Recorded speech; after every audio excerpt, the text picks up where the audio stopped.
So our payment structure should satisfy the requirements of these two aspects.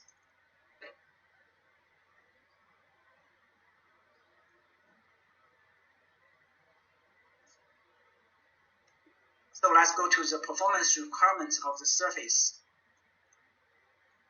The surface layer should withstand the environmental effects and the traffic loading effects.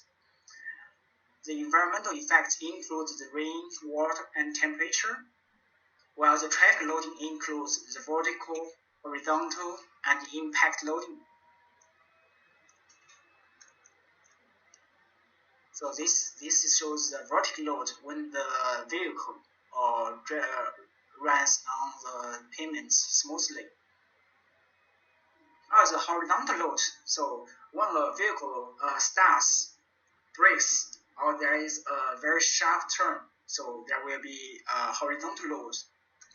Well, if the if the pavement is uneven, so there will be a very obvious impact load.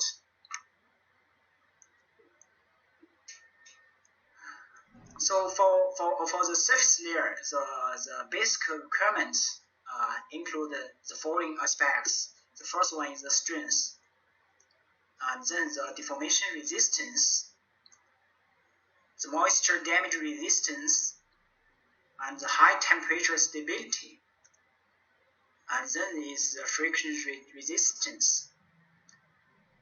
And for our common payments, the impermeable is necessary property for our request. And the next one is the skid resistance, and last one is the surface roughness.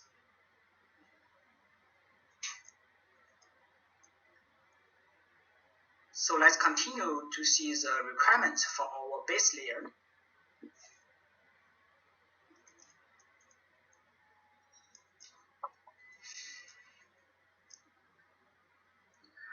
The base layer varies vehicle load from the surface layer and spreads it to the underlying subgrade.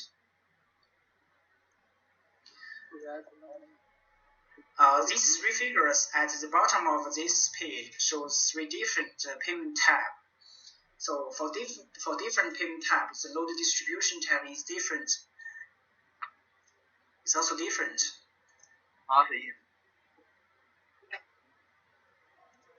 So for the base layer should have a very sufficient strength and rigidity, and should have a good ability to spread stress.